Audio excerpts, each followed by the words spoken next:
Padmanabhan Nair Memorial Lecture, we will begin our program with a prayer song. Please stand.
You've been the guiding light in me right through the dark. Whatever giants I may face, I don't have to be afraid, 'cause I've got so much history of how good you are. I've got so much history of how good you are. Thank you. Please be seated. Today, SCILET and students of Professor R. Padmanabhan Nair gathered to celebrate his life and legacy. Generations of students fondly remember him as Nairji. This memorial lecture is not just an occasion of remembrance, but a tribute to a teacher whose life was defined by a steadfast commitment to education and to the quiet shaping of human potential. Professor Nair dedicated himself to the molding of generations of students with patience, wisdom, and integrity. Like a sagacious guru, he took deep interest in the intellectual and personal growth of those he mentored, watching with pride as they went on to reach great heights in their professional and personal lives. His influence extended far beyond the classroom. It lived on in the confidence he instilled, the curiosity he nurtured, the values he embodied. A visionary far ahead of his time, he remains one of the pillars of SCILET. He was a presence. He was a visionary who shaped the very spirit of SCILET. SCILET, not just an institution, but SCILET as a community of inquiry. At a time when knowledge is increasingly monetized, and academic success often measured by metrics and publications, Professor Nair's legacy stands as an antidote to such notions of intellectual achievement. For him, knowledge had intrinsic worth. To see him absorbed in reading in his office was to be reminded that knowledge is, first and foremost, a pursuit for its own sake, independent of accolades, rankings, or recognition. We are fortunate to have with us on this significant occasion Manu S. Pillai, a singular voice in historical scholarship who possesses a similar spirit of inquiry, challenging the known, nudging us to look deeper into subtleties and subtexts. The principal and secretary of the American College, Dr. J. Paul Jayakar, is not just an administrator of this historic institution. He is, in many ways, a living chapter of its story. Nurtured in this campus since childhood, his journey reflects a rare continuity of belonging, growth, and commitment to this institution. In him, we see a principal who understands that institutions grow not merely through academic rigor and well-maintained routines, but through creative imagination. Our principal's constant encouragement and steadfast support to the Study Center for Indian Literature in English and Translation, the SCILET, have been invaluable. Every initiative we undertake in the college carries the assurance of his goodwill and support. On this significant occasion of the 2026 R. Padmanabhan Nair Memorial Lecture, with great respect and admiration, we warmly invite Dr. J. Paul Jayakar to welcome the gathering and offer his felicitations. Welcome, sir. A pleasant morning to all of you. Manu Pillai, the historian and author, who has come to the American College for the SCILET to give the Professor R. Padmanabhan Nair Memorial Lecture 2026. Dr. Chad Bauman, the Board of Trustees of the Endowment for the American College, New York, and its president, and professor of Butler University, Indianapolis, USA. Dr. Premila Paul, the director of SCILET, and my dear colleagues from the American College and other colleges. Dear Dr. Beulah Jayashri, the principal and secretary of the Lady Doe College. My dear young friends from various schools, from Yadava Women's College, Lady Doe College, Keswick School, and TVS Lakshmi School. With TVS Lakshmi School, I have a very personal note to say that my children studied in TVS Lakshmi School, and I welcome all of you to this memorial lecture. As we were walking up the stairs, a group of students were walking along with us, and I talked to one of the students, and I asked him, "From where are you?" He said, "I'm from Keswick School." And I said, "What class are you in?" He said, "9th standard." So I asked him, "Oh, are you interested in listening to the lecture?" He said, "Yes." So welcome, dear young students, to this memorial lecture. Friends, I'm honored to speak about Professor R. Padmanabhan Nair, whom I have known since the early 1980s. He was a scholar of exceptional brilliance and, more importantly, a person marked by simplicity, integrity, kindness, and intellectual clarity. What I offer today is not merely a formal tribute, but a personal remembrance shaped by years of observation, conversation, and the quiet influence he had on my academic life. When I think of him, I think first of the library. In those days, if one wished to find him on campus, there was no need to check a timetable. One simply went to the library and he would be there, seated quietly with a book. Reading for him was never a task to be completed, but the center around which his life revolved. In my early years of knowing him, my association with him became more direct. I had been postponing my MPhil thesis for far too long.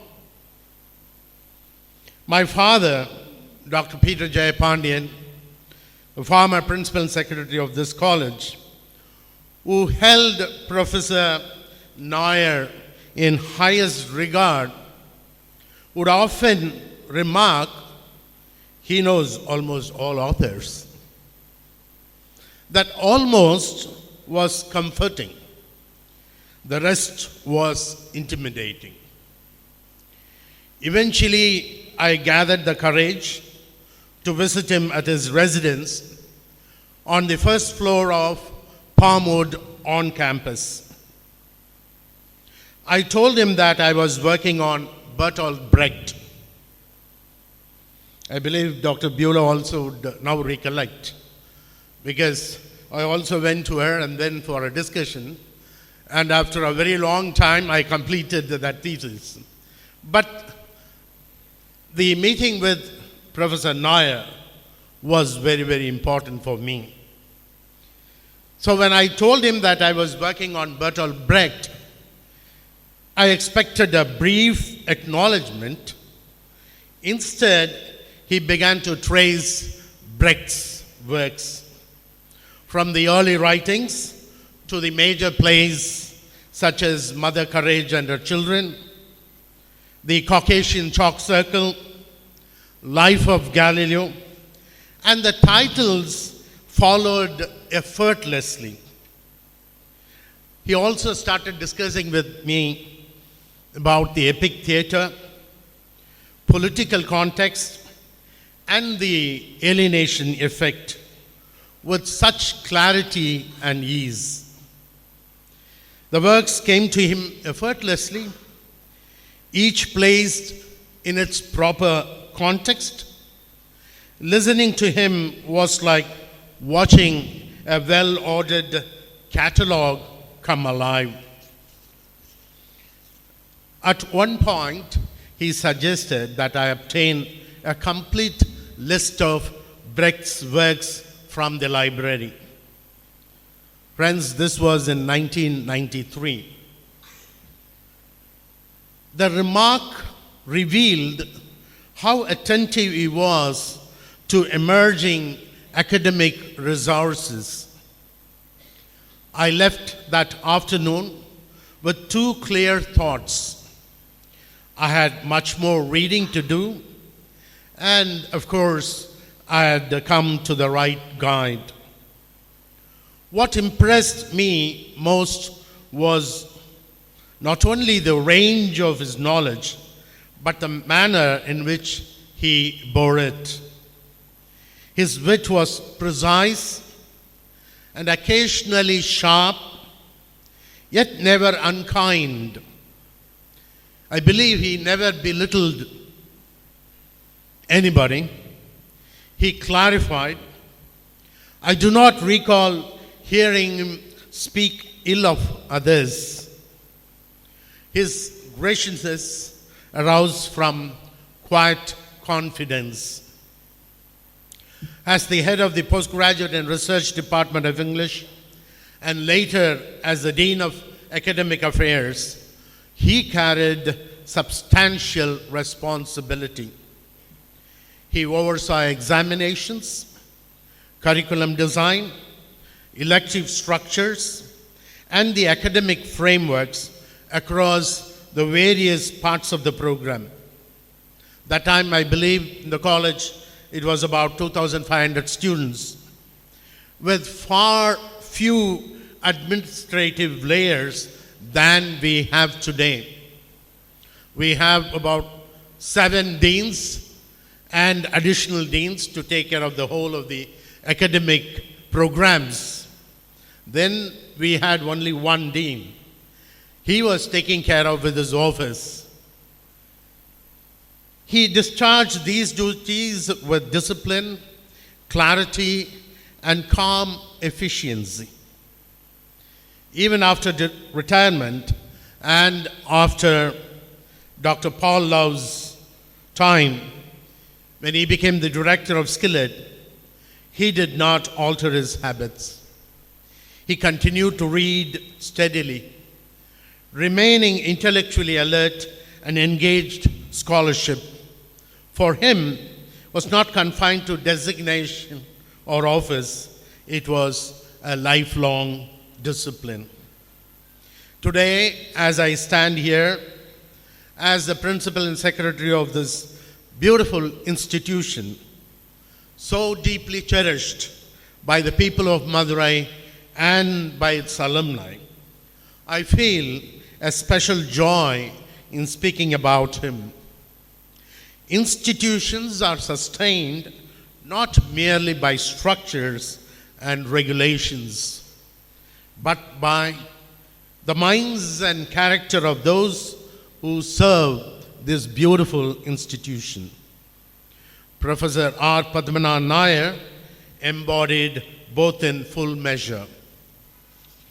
It is therefore fitting that we institute this lecture in his honor. It is equally appropriate that we have with us a distinguished historian and writer and public intellectual such as Manu Pillai, whose commitment to rigorous inquiry reflects the seriousness of reading and scholarship that Professor Nair valued. Looking back, I recognize that what I received from him was more than academic guidance. It was an example of discipline, intellectual honesty, humility, and generosity of mind. He taught without display, corrected without embarrassment, and inspired without seeking admiration. In remembering him, I recall not only a scholar and administrator, but a way of life grounded in books, sustained by curiosity, tempered by wit, and guided by integrity. If remembrance is gratitude shaped by memory, that is mine. And I suspect that if he were to respond, he would simply ask, with characteristic precision, have you read enough? Friends, I take this opportunity to welcome all of you on behalf of the SCILET Director, Dr. Premila Paul, Mr. Ebenezer, and the SCILET team, and of course, our Vice Principal, Dr. Anbu Selvan, our Bursa, Dr. Beulah Ruby Kamalam, on all our behalf, we very pleasantly welcome all of you to this Professor Padmanabhan Nair Memorial Lecture 2026. Thank you. Extraordinary presence among us today. Dr. Premila Paul, the director of SCILET, fondly called the Queen of SCILET. Her vision, dedication, and unwavering commitment to academic excellence have made Dr. Premila Paul the cornerstone of SCILET. For generations of learners, especially from the Department of English, she has been more than a mentor. Through her academic rigor, her global exposure, and her personal conviction to cultivate intellectual vitality, she has shaped hundreds of minds to think critically, question deeply, and aspire boldly. Under her guidance, SCILET has not merely functioned, it has flourished. Ma'am, your presence inspires confidence, your words ignite thoughts, and your leadership continues to shape futures. With immense respect and heartfelt delight, we now invite Dr. Premila Paul to introduce the program. Friends, I'm so happy Jaker has welcomed all of you. I'm afraid otherwise I would just leave out some name or the other. I'm very thankful to the college administrative team, Dr. Paul Jaker, Ruby Kamalam, Anbu Selvan, for helping us arrange this event in the main hall, a hall that Nairji truly loved. And many of us in our generation, we all see this main hall as a near sacred site, not because of its architecture, but because of the liberal values that the hall stands for. In the introductory remarks, in the Conference on Religion, Philosophy and Sociology, Principal Dr. Paul Jaker referred to Zamro's dream and the noble intention with which this hall was built. the very location between the Goripalayam Dargah and the Perumal Koil was aimed for us to grow as neighbors and partners and not as rivals. This hall was provided invitation for people of every faith. This institution put out a call for inclusive collective education. Zamro wanted Madurai to grow with the American College and the American College to grow with Madurai. And this hall has provided wonderful platform for progressive thinkers like Rabindranath Tagore, Arinyar Anna and others. So this main hall that Nairji loved so much, was so proud of, he was busy showing this off to every visitor. This hall is replete with rich history, ancestral memory and emotional connections. We are so happy that Dr. Chad Bowman, our longtime friend and a big supporter of SCILET, has joined us. The first time we met him, it was with Dr. Charles Ryerson from Princeton Seminary, who had an obsessive love for Madurai and Tamil Nadu. And that love was pretty contagious as well. And Chad Bowman, when he became the teacher, he brought his students along, almost a conveyor belt model. And the students in Madurai were very thrilled to meet his students, and Chad Bowman was instrumental in strengthening that bond. And of course, Nairji had come to know of him from Chad Bowman's writings, and Bowman himself was so surprised that SCILET had books, and his students were already familiar with some of his writings.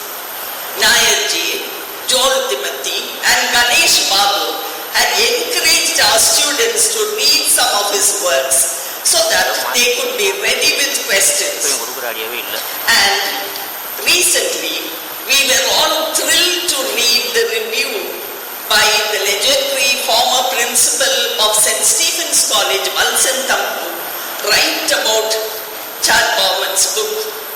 It was a matter of sheer excitement for us. Lineage is something that's not our choice at all. Very often we do not get to name ourselves, but the names we choose for our children shows our respect for certain cultures, certain people. I'm not surprised that Chad Bowman has named his daughters Anika Priya and Nadia Sonali. In the case of R.P. Nair, students, researchers, teachers, writers, whoever comes into contact with him will declare that as the literary scholar, Nairji was a powerhouse. Nairji read extensively like no one else. He remembered details like no one else, and he shared his knowledge spontaneously like no one else. He was a teacher humanist. He was never a careerist. He never cared to build his own CV. Instead, helped others build their CV. He never tried to seek a doctorate, but he was undoubtedly an unofficial research guide for so many people. He planted compassion and sensitivity in the students. He was the gold standard of a teacher and a guide. So he never made it to the headlines, but he made news in the classrooms. He made history in the classrooms and beyond, in the lives of students. No drum beating at all, no loud proclamation. It is his impact that actually spoke. His words carried weight. His name still elicits so much love, so much gratitude, love and pride in many people even many years after his retirement, and now even after his passing away. And when Nairji passed away, one message, not just one, many messages that got circulated had the statement, Nairji is survived by his grateful students. This is a very simple but fitting tribute, a very touching tribute. As colleagues of Nairji, we were all impressed by his extraordinary integrity, courage to speak truth to power. He could stand up for what he believed in. Just by being Nairji, he could effect a lot of change in the students, in the system itself. If his intellectual identity was defined by his vast reading, his emotional identity was definitely defined by his loyalty to the American college. Stressing his responsibility, continued responsibility, he would always tell us, we are not the college's past, we are its future. Liberty, equality, fraternity, the oft-repeated slogan to promote democratic ideals, can remain very truncated if we did not have the vital component of diversity. Kerala may be a small state, but it's richly, it has populated every other state, every institution, making rich contribution to each state and institution. Nairji is essentially a member of that Malayalam diaspora. Hyphenated Malayali, he can be called the Madurai Malayali, Tamil Malayali. In temperament and habit, I can swear that he was a Maduraite. Nairji was a true pluralist, a proudly multilingual person. He read and literally consumed books in 3 different languages. To tell India's story, we must listen to it. Listen to its different voices very closely, very intently. Listen to its diversity. And the mode of communication in Nairji's family is beautifully trilingual. The husband and wife spoke to each other in Malayalam. The daughters spoke to each other in Tamil. And they spoke to their partners in 2 languages, Tamil or Malayalam. And the grandchildren spoke to the elders in 3 different languages. No trace of imposed language formula or policy. No trace of biblical Babel confusion. It is sheer lovely. It is lovely to watch the way or listen to the way each member, including the grandchildren, could switch from one language to another without mixing the languages. That's the point. They could sustain the same language in the whole sentence. Inherently, they all knew which language to direct to which member of the family.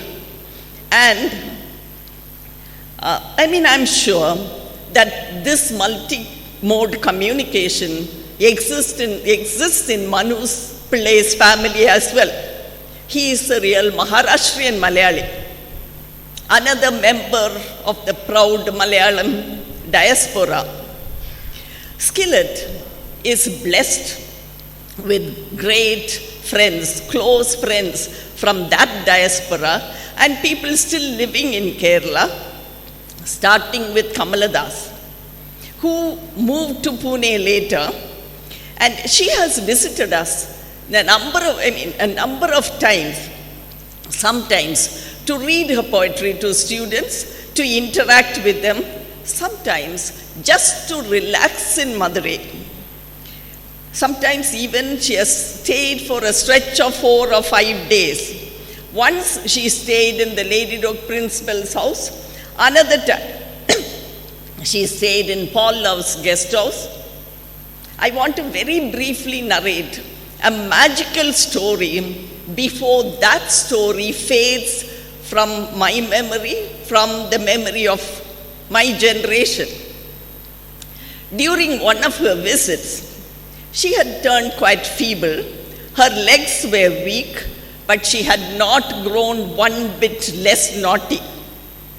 And Jaker, Principal Jaker, had the privilege of carrying her all the way up the main hall steps to this very stage. She gave him that honor. She looked around and spotted him, and she chose him. Jacob became the chosen one. And after the event, she looked for the trusted Jacob again. She insisted on him carrying her back down the stairs. Carrying somebody up is very different from carrying somebody down. If you have ever attempted to do that, the carrier and the carrier, Kamala Das, the bundle of joy, and the students were all thrilled.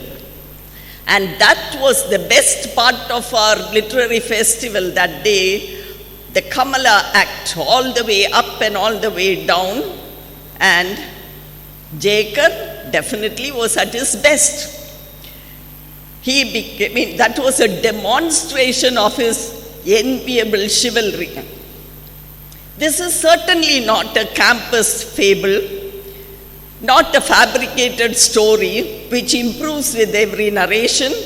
It is a true story. This main hall is the witness. And for Jaker, it was a lived experience. And of course, we have many other friends like Shiny Anthony, Deepak Unikrishnan. We have been in contact with him because of the problem in the Middle East. Kartika Nair, Sashi Kumar, Manjula Padmanabhan, Mini Krishnan, Manu Joseph, and particularly Ayyappa Panikar and Radhika Menon in Trivandrum. And I personally feel doubly blessed to have been his colleague, friend, neighbor, and driver for decades. We had the 4-kilometer ride every day, morning and back. That was precious time for us to discuss authors, discuss books, and discuss topics of current relevance. And very often, even before we could reach our destination, we'll break into heated arguments. We will carry the argument and our anger to the college or back home. Of course, there were peace agents at both ends, Paul Love in SCILET and Shanta Chechi, Raji and Sabida at the other end. And one favorite topic of Nayarji was memory, history. And he was the one who introduced the book, The Ivory Throne, to me first. A new engaging writer to look for, because he grew up in Trivandrum and the book had special appeal for him. The size of a book, with or without the reference section, was never daunting for him. It was an irresistible invitation to absorb more, relish more, and it was a call for critical engagement. As a Travancorean, he was engrossed in the storytelling of Manu Pillai. Raji, a proud student of the American College and a Sashi Tharoor scholar, had been after me to invite Manu Pillai for this program, and she has come all the way from Trivandrum. I'm delighted that we could make Nayarji happy and also the family happy. And I also want to add one more thing. I'm so happy in the third book by Manu Pillai, the courtesan, the Mahatma, and the Italian Brahmin. I'm so happy that the book begins with Madurai Meenakshi. Madurai is well represented. We also have an interesting portrait of Robert Di Nobili, a long-time resident in Madurai, the indigenized Italian missionary. But I wonder why in the title he decided to sandwich poor Mahatma between the courtesan and the Italian missionary. And another very interesting portrait in the book is my favorite historical figure, Dara Shikoh. When Gopal Krishna Gandhi visited us, the Lakshmi School students very proudly dramatized a few of the scenes from his book. In the book is a gallery of very interesting portraits, a treasure trove. I wish Nairji had lived long enough to read all of Manu Pillai's works. Recently, I realized, in SCILET we realized, that nothing really escapes Manu's research interest. It was real fun reading your article on the history of royal toilets. I don't know whether the Russian Vladimir Putin will ever get to read your essay. And also, it's very interesting the way you subtly weave class issues into that article. Gossip can be a very interesting source of history. What SCILET did was, under the leadership of Pavitra, we photocopied that essay and circulated that among many of our reader friends. We did our bit to enhance your reputation, not that you needed it at all, but we tried to tell people how the pursuit of history can be real fun. Manu Pillai is a very able and alert witness, an affectionate spy. And some people in the world make history in different ways. Manu does it, unearthing different details. In fact, he excels in providing anecdotal evidence. And some people make history, teaching it, discussing it.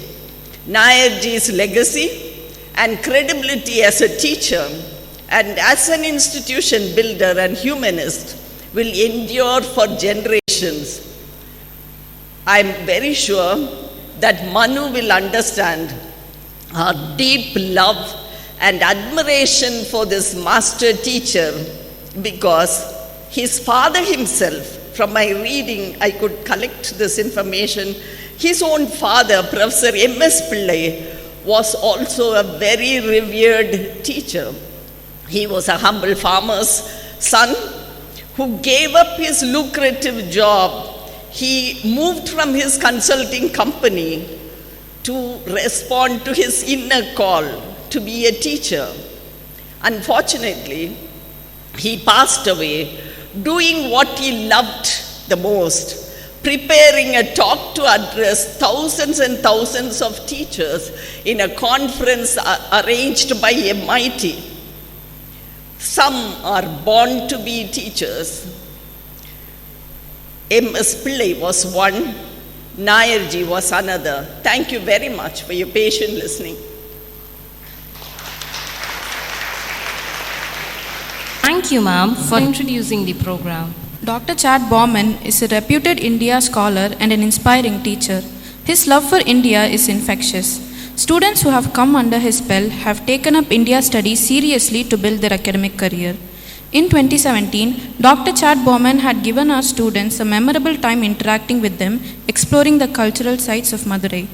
We were delighted to watch videos of Dr. Chad Bauman dancing to Indian film music, and we hope we will have an opportunity to watch him perform again. But now, we would love to listen to him first about his association with Nairji. We invite Dr. Chad Bauman to share his memories of Nairji.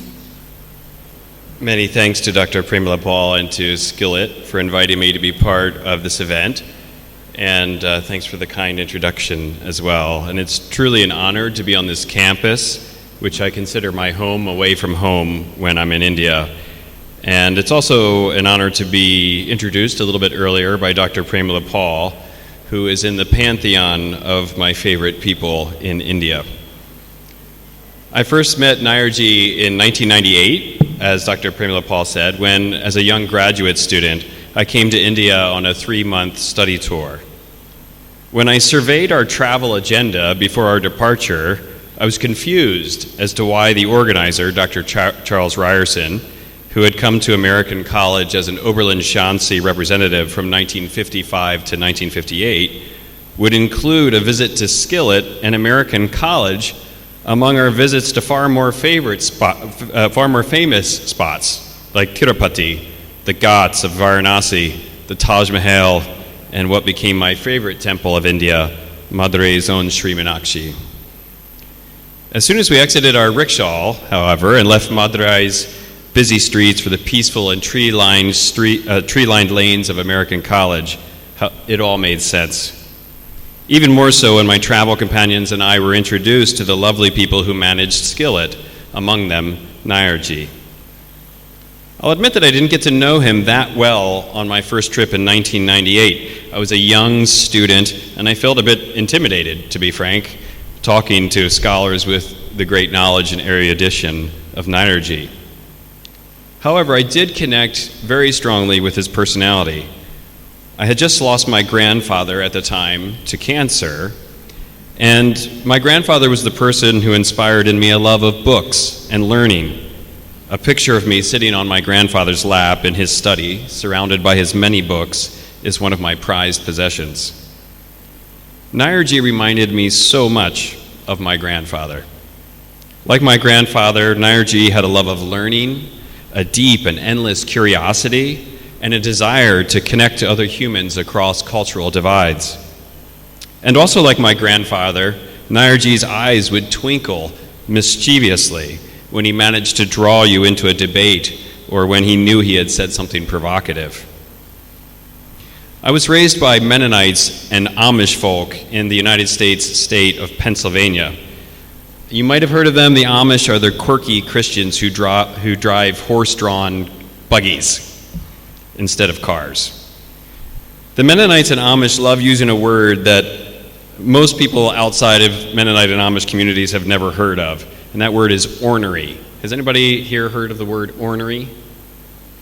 Okay, we've got a few people. It's a pretty rare word. Anyway, ornery is a word that's very distinctive to my home community, and it can mean mischievous, and it's used to describe lovably misbehaved children and adults. Krishna, the butter thief, might be described as ornery, for example. My grandfather was an ornery man, and so was Nairji. I quickly came to love him because of it. Several return trips later, in 2017, as Dr. Premila Paul mentioned, I visited SCILET again and spent time with Dr. Premila Paul and Nairji at Dr. Paul's home.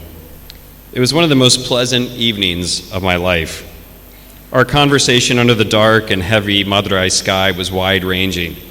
Nairji knew so much about the world, and he was curious and knowledgeable about everything, it seemed.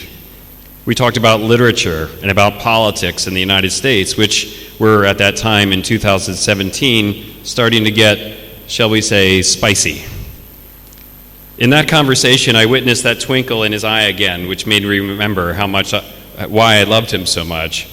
And encountering Nairji also allowed me to somehow encounter and remember my grandfather once again.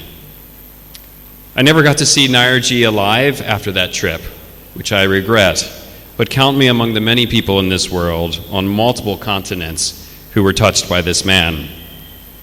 As Dr. Premila Paul mentioned, I'm currently president of an endowment board which supports American College and which was established in the United States in 1906, a year after American College took on that name.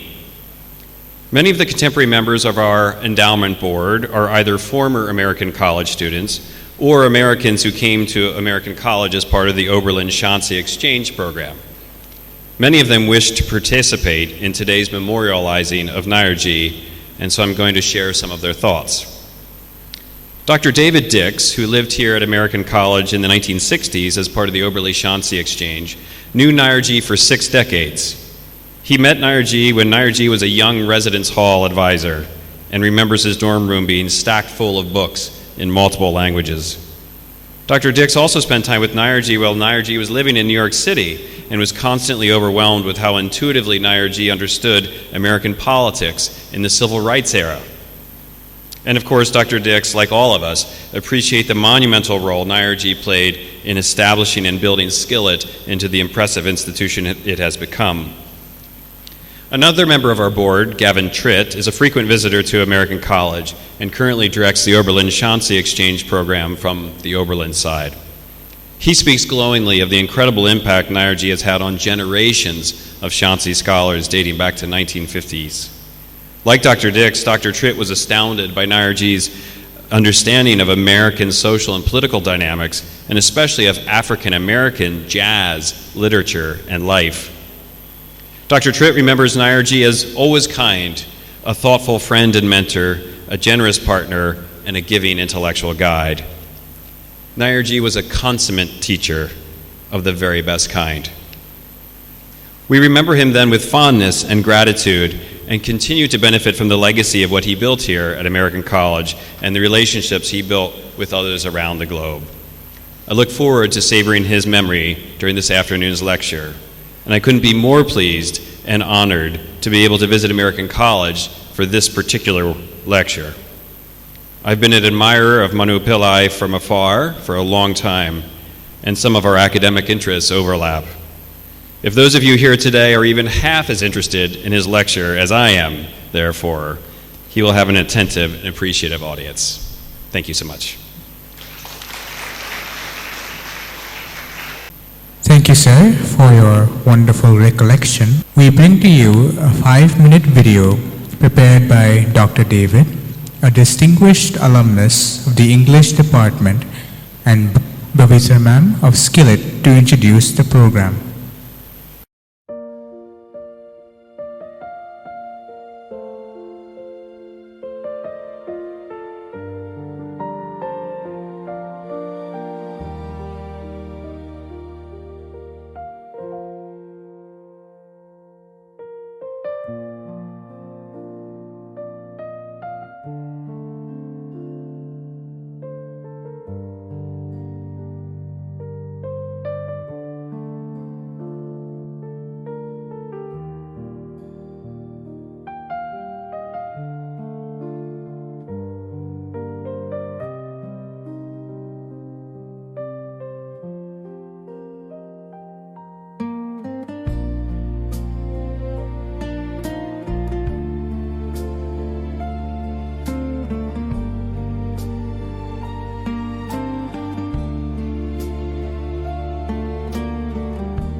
Thank you, sir, ma'am, for the beautifully prepared presentation. It is with immense pride and great joy that SCILET and the American College welcome an exceptional storyteller and chronicler of history, Dr. Manu S. Pillai. Dr. Pillai stands today as one of India's most compelling voices in the field of history. A scholar whose works have captivated readers across the country and beyond by directing light on the overlooked chapters of our past and helping us reimagine the historical narratives that we think we know but actually don't. His works have won critical acclaim and awards, and more importantly, they have reanimated our interest in the subject itself.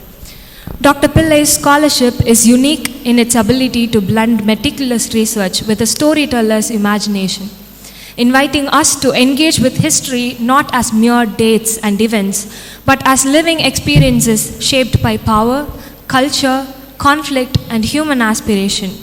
He has a rare gift for making even the most intriguing past accessible and meaningful, encouraging us to think afresh about who we are and how we arrived here. We are delighted to have with us Dr. Manu S. Pillai as we gather to celebrate Professor R.P. Nair's contribution to the academic community. We invite Dr. Manu S. Pillai to deliver the 2026 R.P. Nair Memorial Lecture. Please join me in welcoming Dr. Manu Pillai with a big round of applause.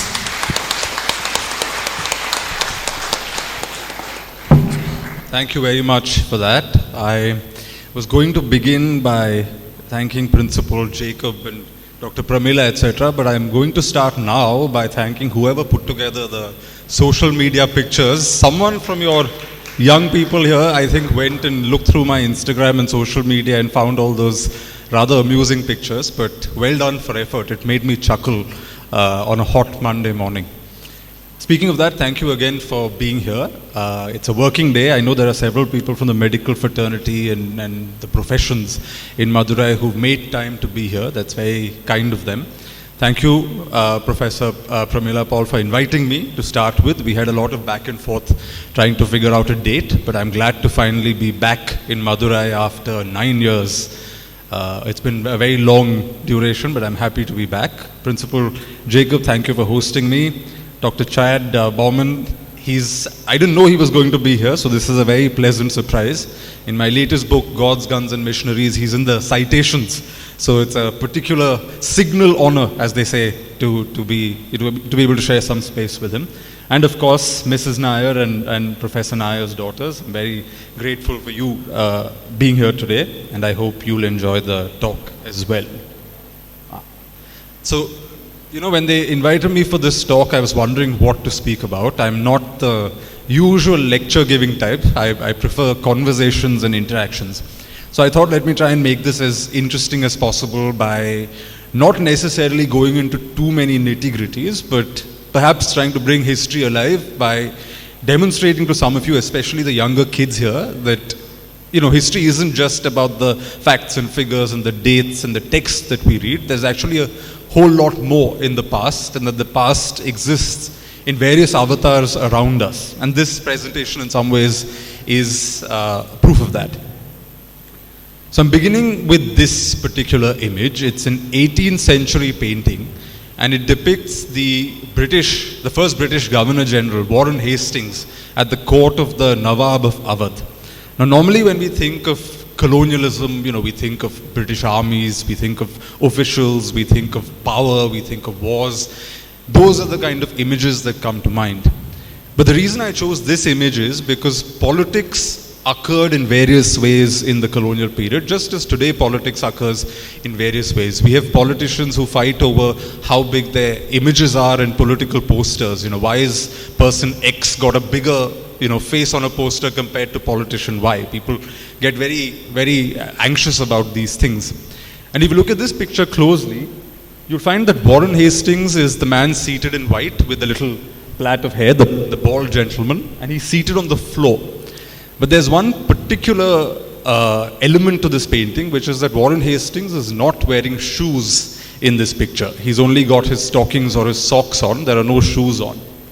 And this, in fact, is one of those fascinating things about colonialism, that one of the great points of irritation between Indians and the colonial state was often this question of shoes. Whether or not the white man, when he entered Indian political spaces like darbars, sometimes temples, public events, etc., whether or not the colonizer or the white man could wear shoes. Now, where they came from, where the Englishmen came from, the custom was that when you entered and you wanted to show respect, you would take off your hat, but you would not take off your shoes. That was in fact considered the wrong thing to do. But for Indians, it was the other way around. When you enter houses, even today, the first thing we do is we take off our shoes. And to not take off your shoes would be to show a certain amount of disrespect. So often when these English officials came to Indian courts and Indian political spaces, they were expected to and asked to take off their shoes. Now, Warren Hastings ruled at a time, or he was Governor General at a time when British power was still taking shape. It was still fledgling, it was still emerging. So the British didn't have too many options. In fact, in another meeting with the Nawab of Awadh, he had to sit on the elephant with the Nawab, fanning him from behind or something, very much demonstrating to the public as well that the Indians still held the upper hand and the colonial force had to go by Indian protocols and Indian rules. But the shoe question thereafter continues to fester, and as British power increases slowly, you find that actually on this whole business of shoes, there's a lot of negotiation taking place. So Warren Hastings' successor, Lord Cornwallis, is very proud that he was able to go and meet the Nawab of Awadh with his shoes on. And the shoe question keeps going on and on for almost a century. In Gwalior, it's, I think, in the 1820s that the British start demanding the right to wear shoes, but it takes 20 years. It's only in the 1840s that they finally win the privilege of wearing shoes in the court. In a place like Hyderabad, it was in 1869 that the Nizam of Hyderabad finally permitted the British to wear shoes in his court, and that was because the Nizam was a 2-year-old child, and the Nizam frankly didn't have too much of an opinion on this. It was just that his courtiers felt they had no choice. British power had grown so much that they had to let the British wear their shoes. And earlier Nizam had been asked, and he said, "You're not going to wear shoes in my court, but if you want to dangle or get a chair." That's the other thing the British wanted. They also wanted chairs as opposed to sitting on the floor like this. And so the Nizam said that, "I'm happy to dig a hole if you want to dangle your legs, but you're going to have to sit on the floor." But by 1869, the British were strong enough in India that they were able to get their way and they were able to wear shoes, except that first time the British resident in Hyderabad wore shoes in the little Nizam's court, the British also had to keep their army on alert in the cantonment at Secunderabad, just outside Hyderabad, because they were so paranoid that wearing shoes in the Nizam's court would be seen as an insult by his nobles, that there might be some kind of riot or rebellion or something or the other. So for the Englishmen to finally wear shoes in Hyderabad, they had to actually keep their army on alert because it was such a political question.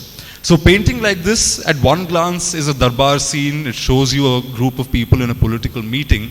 But if you look at small details in the painting, it can tell you a broader story about the different levels at which colonial politics took place, not just on battlefields, not just in courts, but also through small rituals, through small elements like shoes. Now this, the picture well, I suppose your left is a picture I used in one of my books. The picture on the right you will recognize. It's a typical South Indian bronze. It depicts Krishna and Yashoda. And Yashoda is, of course, breastfeeding Krishna. Now, in the early, I'm very curious whether any of you can guess who the person in the other images, who the person in the painting might be. You might be able to tell from the hairstyle that it's not necessarily an Indian. The baby has curls, etc., and dangling earrings. That is actually a representation of Queen Victoria.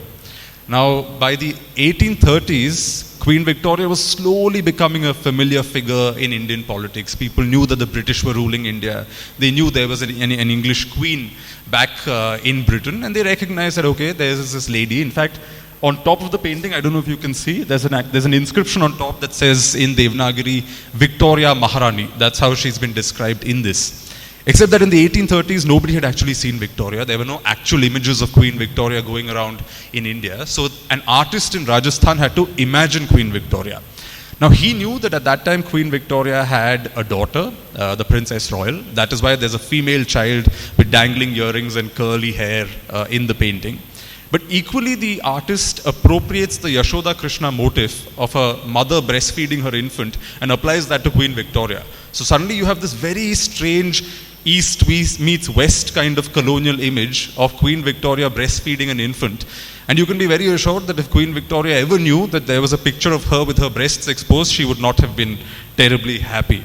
But this is another way in which colonial interactions took place. It isn't necessarily always the kind of stately images that we imagine. There's all kinds of mixed up ways in which colonial interactions move around. In fact, later in this presentation, you'll see an Indian prince who acquires Western clothes. Now, speaking of portraiture, in the early picture, we saw how Queen Victoria is visualized in a very Indian format, in a mother breastfeeding her infant kind of Indian motif and Indian template. But as the decades pass, what happens is colonial forms of imagery also come into the Indian imagination. And in India, Indian rulers start imitating and mimicking Western styles to depict themselves. This young lady that you see in this picture was the Queen of Baroda in the 1860s and 70s. And it's quite striking, typically people thought that Indian women in harems were very coy or very docile, hidden away, etc. But it's a very conscious effort in this image to sort of give her the kind of gaze she has. She's got this very forbidding look. She's almost glaring at the viewer out of the painting because it's a way for her to mark her authority and to mark her presence. This girl was actually born as a village headman's daughter. Her name was Tanhibai. Somewhere when she was 13 or 14 years old, they discovered that the then ruler of Baroda was looking for a wife. He had already married 2 times but didn't have any children, didn't have any male children.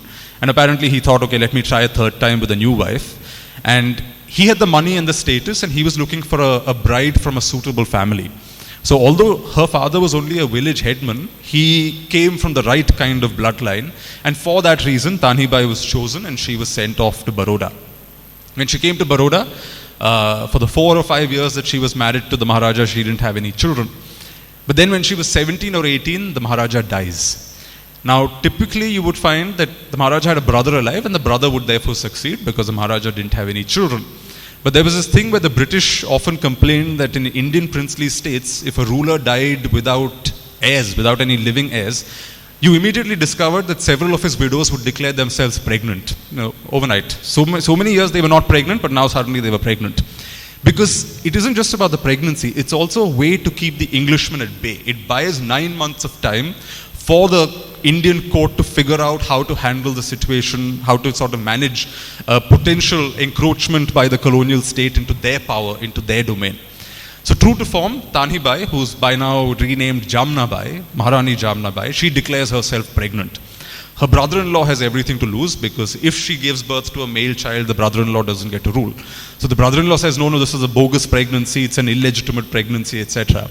And again, as happens in many Indian royal families, etc., he tries to poison her to death, tries to inject the wood apples she eats with poison and so on.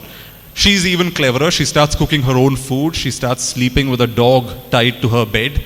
And eventually, to give birth to her baby, she leaves the palace and moves into the house of the British resident in Baroda. And she's probably the only Indian queen to give birth to her child in an Englishman's house as opposed to in her own palace. Unfortunately, when the baby is born, the baby is a girl. And therefore, Jamnabai's scheme doesn't work. She hasn't given birth to a boy. So the brother-in-law succeeds. But as you can see from her expression, she's not someone who takes defeat very easily. Instead of retiring into the harem in Baroda Palace and becoming a nobody, she gathers all her jewelry, of which, again, you can see she had some very expensive jewelry. She gathers all of this and moves to Pune. She leaves Baroda state and moves to British territory. And from there, she starts selling this jewelry, liquidating it into money, and using this money to mount a newspaper campaign against her brother-in-law, essentially showing him as some kind of terrible ruler, a terrible villain, etc. She starts using this money to bribe officials in the British resident's office. So they will also whisper negative things about the Maharaja into the British resident's ears. And she essentially creates a kind of propaganda campaign against her rival, the brother-in-law. And within 5 years, the brother-in-law ends up being toppled, he's removed from power, and Jamnabai gets to come back. She still doesn't have a male child, she only has the daughter. But by now, the British need her because they need someone to adopt a male child into the family. And that's when this portrait is made. She's essentially in her position as a kind of kingmaker. She gets to choose who the next ruler of Baroda will be. And again, she doesn't want any grown-up men, so she gets rid of all the grown-up options, finds a 12-year-old illiterate boy distantly related to the family who's toiling in a farm, picks him up and puts him on the throne of Baroda, calculating that she will now control him, she will now control the destinies of Baroda. And somehow, again, women are not written about very much in historical sources. You often find that women's histories tend to be erased or footnoted, or generally you need to read between the lines to uncover their stories. And Jamnabai is one such case. Despite her remarkable story, despite her political acumen, her rather almost cunning political instincts, you don't really find much of her in the official record. And yet somehow this one image encapsulates everything she was about. It encapsulates her way of thinking. It encapsulates her power. Now, I mentioned earlier that just as you have Queen Victoria depicted in an Indian sort of template, here you have a Malayali ruler. His name was Martandavarma in the 19th century. He ruled between 1846 and 1860. And I find the three images very interesting because the images are also a way for him to project his political personality. Just as today Indian politicians like to wear khadi and walk around in white clothes because that is seen as the political uniform. That is what you're expected to wear. That is what projects a certain value system that we've inherited from the freedom struggle. So whether or not politicians are corrupt, whether or not they actually believe in it, that is believed to be the right image to project. Similarly, Indian elites also felt that they had to project different images to different audiences. And when Indian political elites back in the day had portraits made, it wasn't just to capture their likeness. It wasn't just so they could flatter themselves or indulge some kind of narcissism. It was for political projection. So if you look at the image on the extreme left, that is Martandavarma in Western clothes. He was a bit of an Anglophile. He liked the English language. He loved English poetry. He, in a very interesting way, he picked up the Bible and used it as a school textbook in his princely state. He also had this habit where if Europeans visited him, he would parade his daughter and get her to recite English poetry as if to demonstrate that, look, even my daughter can speak English. Very much a committed Anglophile. And that picture was him signaling to this new colonial ecosystem that he operated in, that he was a man of the modern world. He was a man who shared their values, who read Western literature, who looked very much like them, who shared similar interests. If you look at the image in the center, that is actually him projecting to an older world that he's inherited. Before the British Raj created a new political culture, it was a Mughal-style Persianate political culture that existed.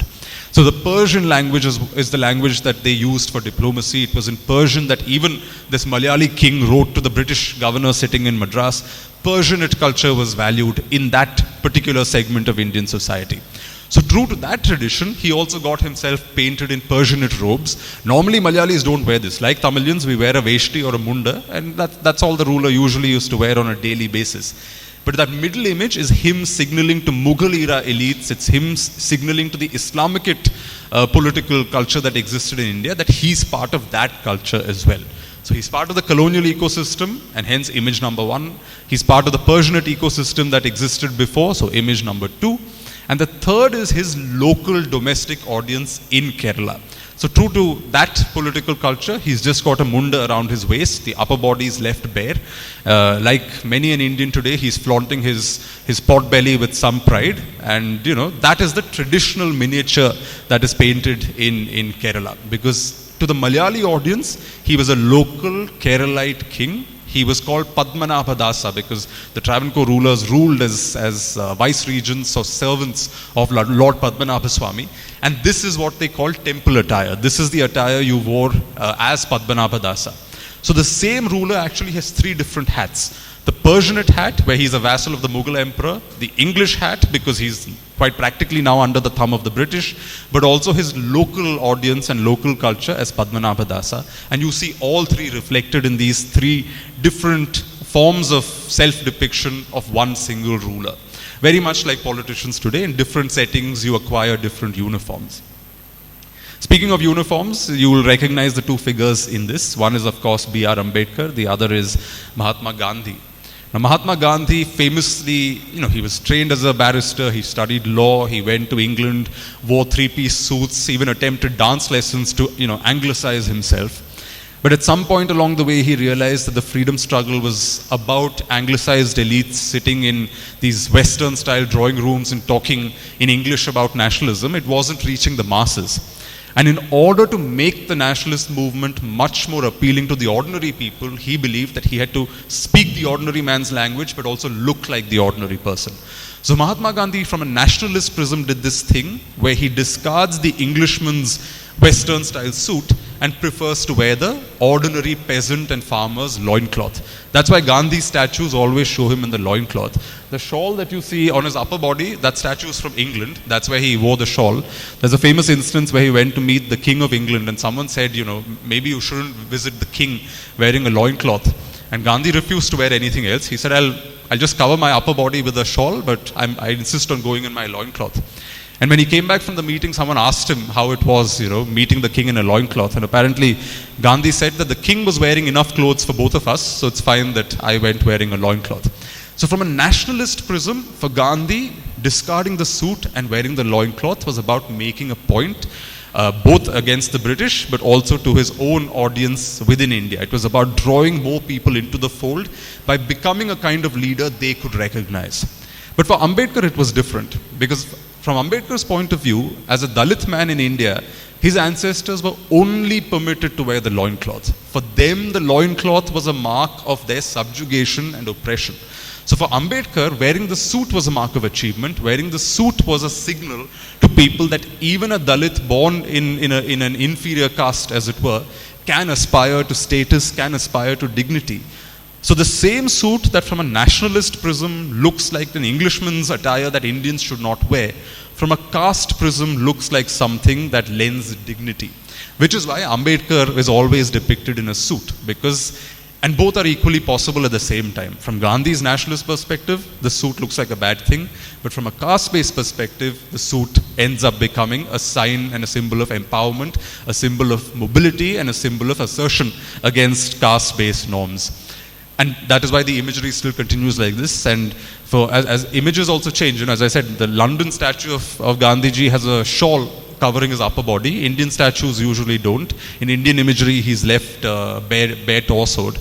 And in Ambedkar's suit, you'll find that usually the suit is painted blue, but these days you'll find that the suit is also painted saffron. Make what you will of that. On the note of saffron, Professor Paul, spoke of Roberto de Nobili. We are sitting in Madurai, and this is a truly compelling figure. It's a very crude-looking picture. You'll see it's just a pretty simple drawing, nothing as fancy as some of the other images we saw earlier. But it's a very telling image, because Roberto de Nobili came to India in the early 17th century. By then, the Portuguese had been in India for a while. They were ruling in Goa. And in Goa, the Portuguese had pushed a very aggressive style of Christianity, where they expected the locals not just to convert, but also to Europeanize themselves, to take up Portuguese-style names, to dress like the Portuguese, to look like the Portuguese, etc. And there was a degree of violence. But that is because the Portuguese controlled the state there. The Portuguese had political power there, and therefore they had the capacity to push their vision. Roberto de Nobili lands up in Goa. He's not happy there. He then goes to Kerala and eventually comes to Madurai. Now, Madurai in the 1600s, early 1600s, is still an outpost of the Vijayanagara Empire. The Nayaka rulers are ruling here. It's a very prominent temple town, and it's not a place where Europeans have any power. So what's interesting is that here he does the opposite of what the Portuguese did in Goa. He takes Christianity and puts it into Hindu bottles and tries to fashion Christianity as something that locals will recognize as part of their own culture. At one level, it includes presenting the Bible as the Satya Vedam, but also as the fifth Veda. Just as the Hindus had 4 Vedas, think of the Bible as the next option on the menu. He says that, you have all these steps on the ladder to God. The Bible is the final step. So he doesn't disrupt the previous steps. He doesn't disrupt what exists earlier, but offers one more alternative and one more step. But most importantly, he rebrands the missionary himself. Where the European missionary was often reviled because he was associated with Portuguese power, he was associated with violence, he was associated with coastal depredations and so on. Roberto de Nobili instead looks at the Hindu sannyasi and appropriates that style for the Christian missionary. That is why he's wearing saffron robes here. Just as the holy Hindu man wears saffron robes, de Nobili says, well, this is how holy men walk around here. I'm offering a new religious article or a new religious item on the menu, but I don't deny local culture. I will adapt Christianity to local culture. So he wears the punul like a local Brahmin. He allows Brahmins to keep their punul when they convert to Christianity. He sits down and eats meals, vegetarian meals often cooked by Brahmins off a plantain leaf, stops eating non-veg, stops sitting at dining tables. And he's not just play acting. He genuinely believes this because there's a moment when he goes to Goa and upsets all his colleagues there by refusing to eat with them. He only eats food cooked by his Brahmin cook and refusing to sit with them at the table. He will still sit separately and eat off his plantain leaf. And again, this image symbolizes that, so much so that you will find that even now a lot of South Indian Christian churches and church fathers continue to wear the saffron robe. I remember in 2019 there was a newspaper article in the Times of India where some groups were objecting to certain Catholic fathers doing aarti and wearing a tikka and wearing saffron robes, but that's how they always dressed, at least from De Nobili's time here in Madurai. So that image again condenses an entire moment of cultural confluence, of cultural exchange, and a new way in which religion can be made palatable and acceptable to local people without disrupting their culture, without denying them their space for their own culture. Now, we spoke about the Portuguese, and this is, as a Malayali, we all grew up hearing about how Vasco da Gama came to Kerala first. And this is a colonial era depiction of Vasco da Gama in the court of the Zamarin of Calicut. Now remember, paintings have their own politics. If you look at this painting at a glance, it looks like Vasco da Gama is presenting the wonders of Europe to the Zamarin. The Zamarin's looking very engrossed. He's looking completely captivated by what Vasco da Gama is saying. And overall, the impression it creates is of a very confident European entering an Asiatic, as they used to put it in those days, an Asiatic space with very wonder, with natives, again, as they used to call us, with wonder in their eyes and completely amazed by these newcomers. The historical record is actually more mixed. When Vasco da Gama came there, the Zamarin wasn't particularly impressed. In fact, Vasco da Gama presented gifts to the Zamarin that did not impress the Zamarin at all. The Zamarin was used to gold and gems and gifts of that kind, whereas Vasco da Gama came with cloth and basins and what were considered inferior gifts. And in fact, when Vasco da Gama wanted to present these at court, the courtiers of the Zamarin ended up laughing because they thought this was a joke. They couldn't believe that this was what the Portuguese had brought. So far from the Zamarin actually sitting there in awe and wonder, looking at the Portuguese who had arrived, in reality it was the other way around. It was the fact that the Zamarins looked at the Portuguese with some suspicion, didn't take them too seriously, and Vasco da Gama knew it. In fact, even with the Mughal court, when the Portuguese, in the Mughal case it was the English. When the English decided to present Emperor Jahangir with an English carriage, they thought Jahangir would be fascinated by it. But Jahangir's courtiers saw the carriage and they were so offended that the British had brought such an inferior, plain-looking gift that they spent some weeks gilding it up and making it pretty and adding gold and silver and other elements to it just to make it presentable to Jahangir. Otherwise, that gift would have caused offense. So that was the reality of the early colonial encounters, but the imagery that was later created in these colonial settings sort of tilted the narrative in favor of the colonizer, which is why sometimes images can also be a source of propaganda. Speaking of propaganda, this is a wedding portrait of the penultimate Maharaja of Mysore and his wife. At a glance, it's a simple portrait of a man and his wife. This was turned into lithographs, it was turned into prints. For decades in Mysore state, this used to hang in people's homes. But this painting by Ravi Varma, Raja Ravi Varma, the famous artist, also tells a very interesting political story. Now the Vadiyars of Mysore, the man's family, they were a very prominent princely family. They came from Karnataka. But somewhere along the way in the 19th century, as exposure to North India, to the rest of the country grew in the colonial period, they started fashioning themselves as Rajputs. Rajputs in North India were seen as these gold standard Kshatriyas. They were seen as the best grade Kshatriyas that were available in India. And the Mysore Maharajas started claiming that they were also purebred Kshatriya princes. So when this chap was a young man, his family started looking for a Rajput bride. They wanted a Rajput princess to come and marry him. Except that when they sent emissaries to North India, the Rajputs all said, no, you're dark-skinned South Indians, we don't treat you as Kshatriyas, we see you as Shudras, you're not our equals. So they actually refused to give Mysore a bride. Eventually, the Mysore royal family didn't give up. They were absolutely determined to be recognized as Rajputs. So they went to Gujarat. Now in Gujarat and Saurashtra, there are these tiny principalities. There are hundreds of princely states, some of them 5 acres, some of them 10 acres, very, very small states. And they found one man who was willing to give them a daughter. He was the Rana of Vana. And if Mysore had millions of subjects, the Rana of Vana had a few thousand. If Mysore had crores of rupees in revenue, the Rana of Vana's revenue was 30,000 rupees. So you can see that the Rana of Vana was a very tiny fish in the pond.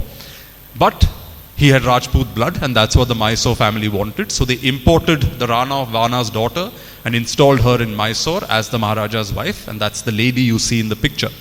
Except, despite the very traditional image that this picture tries to communicate of a king and his wife, etc., it was not a happy marriage as far as we know. Firstly, husband and wife didn't speak the same language. Husband was a vegetarian, wife was a non-vegetarian. In fact, the marriage wasn't even consummated. They were not even living with each other. And a year later, you find Lord Curzon, the Viceroy of India, hearing complaints from the Mysore court that the Maharaja had still not gone to his wife. He was still not sharing a room with his wife. And they were, for all practical purposes, living apart. And so much for Mysore's anxiety to obtain some Rajput blood into their veins, there were no children born of this marriage. So ultimately, when the Maharaja died, there was no Rajput-blooded, half-Rajput heir to succeed him. It was his brother who succeeded him. His brother's son, that chap also ended up marrying a Rajput princess. Again, within a short duration, the Rajput princess realized she wasn't going to be happy in Mysore. I believe she went back to her family. He then married a local Kannadiga lady, had a Kannadiga child. And it is only now in the 21st century, in the recent past, that the heir of the Mysore family not just married a Rajput, but also had a child. So it took 120 years for the Mysore royal family, from the time they started their quest for Rajput blood, till the moment Rajput blood came into their veins, it took 120 years, over 1 century. And in some ways, this image is also reflective of that. A caste anxiety, a desire for status, a desire for the right kind of blood, but also the difficulties that that process entailed. These are images of Sati. Now, we spoke about marriage and so on. We always learn in our Indian textbooks about how we had the practice of sati in India, where if a man died, the woman would have to jump into his funeral pyre, and essentially voluntarily immolate herself. There were cases that, where women were forced to do this. Sometimes they were drugged and they would go in and do this. But what happens is that this imagery that you see is largely from the colonial period.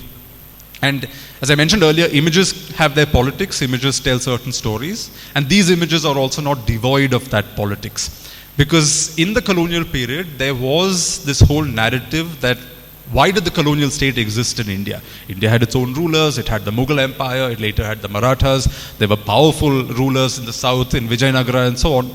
So what justified the presence of the colonial state here? One of the arguments was that the colonial state was here to civilize Indians, to teach Indians modern values and things like that. And sati was a very useful motif in this, to suggest that native cultures were barbaric, we were wife-burning people. In fact, there was this other story also that Indians like to feed their babies to crocodiles. So much so that even when Swami Vivekananda went to America, someone asked him whether his mother had tried to feed him to a crocodile. And Vivekananda was frustrated and he joked that I was such a chubby baby that the crocodile couldn't digest me, and so he basically refused to consume me and gave me back to my mother. But he was essentially frustrated with this story. But the story of Indians feeding big kids to crocodiles, burning their wives indiscriminately, etc., existed for a very long time. Now when the first Europeans came here, sati of course existed, but they couldn't get their head around how sati originated. Indians, of course, would see it as a story of valor and women, virtuous women following their husbands into death, etc. But Europeans created this very strange fiction around sati, where they said that, the reason sati was invented is that Indian women were very lustful. They were always taking secret lovers, and they couldn't control their sexual appetites, and that is why sati was created, because Indian women had started poisoning their husbands to death so they could run off with their lovers. Now the husbands all sat down and decided, okay, how do we prevent our wives from poisoning us? So they created this system called sati, where if the husband dies, the woman also has to die. So essentially sati was created as insurance to prevent the wife from murdering her husband. That is the narrative that the Europeans and the Portuguese, etc., originally created. It comes from certain Greek legends, etc., 2000 years ago. And the fact is that in Europe there were cases where if a woman poisoned or killed her husband, she would end up being burned alive, etc. And somehow there was this khichdi that was created of some of that picked up and applied to sati as a certain logic. Now the frank truth is, you have colonial era records where it says that they take a number saying that in Bengal, in district X, there were XYZ satis this year. There are so many districts in India, we're going to multiply that number and assume that this is the number of satis taking place in India. So you actually have colonial era text where it says that 10,000, 12,000 women are being burned alive in India every year. Whereas the actual numbers for that year in Bengal was in 3 digits, I think 300, 400, around that number. Bad enough, but definitely not 10,000. In cases like the Madras presidency of South India, it was 1 or 2, and in Bombay presidency, it was sometimes nil.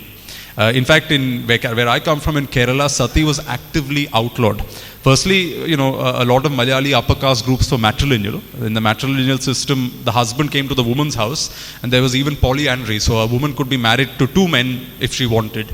So, sati simply didn't exist, because if one husband died, you replaced him with another husband if you didn't already have another husband existing.